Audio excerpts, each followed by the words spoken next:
Monday இன்னைக்கு பாப்பாவை ஸ்கூலுக்கு அனுப்பிட்டு பிரேக்ஃபாஸ்ட்லாம் சாப்பிட்டுட்டு கொஞ்சம் ரெஸ்ட்லாம் எடுக்கல. தொடர்ந்து வேலை செய்ய ஸ்டார்ட் பண்ணிட்டேன். வீடு அந்த அளவுக்கு அழுக்கா இல்லை, இருந்தாலும் ஒரு தடவை மாப் போட்டு விட்டுட்டோம்னா பார்க்கறதுக்கு பளபளப்பாக இருக்கும்.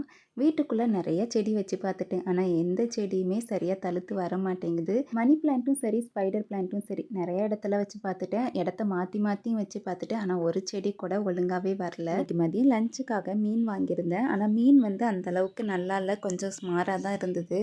அதனால் இன்றைக்கி குழம்பு வைக்காமல் ரசம் வச்சு மீனை வந்து ஃப்ரை பண்ணிட்டேன். எப்போவுமே மதியம் லஞ்ச் சாப்பிட்டுட்டு கொஞ்சம் நேரம் பிரேக் எடுத்துக்குவேன். அப்போ தான் அதுக்கடுத்து ஈவினிங்க்கு அப்புறம் இருக்க வேலையெல்லாம் பார்க்க முடியும். ஈவினிங் பார்த்திங்கன்னா பாப்பாவுக்கு ஒரு ப்ராஜெக்ட் கொடுத்துருந்தாங்க. 2 டேஸ் டைம் கொடுத்துருந்தாங்க. ஆனாலும் நாங்கள் இன்றைக்கே முடித்து ரெடி பண்ணி வச்சுட்டேன். அந்த ப்ராஜெக்டை செஞ்சு முடிக்கிறதுக்கே ரொம்ப டைம் ஆச்சு. அதனால் அதை கம்ப்ளீட் பண்ணுற வீடியோலாம் எடுக்கலை.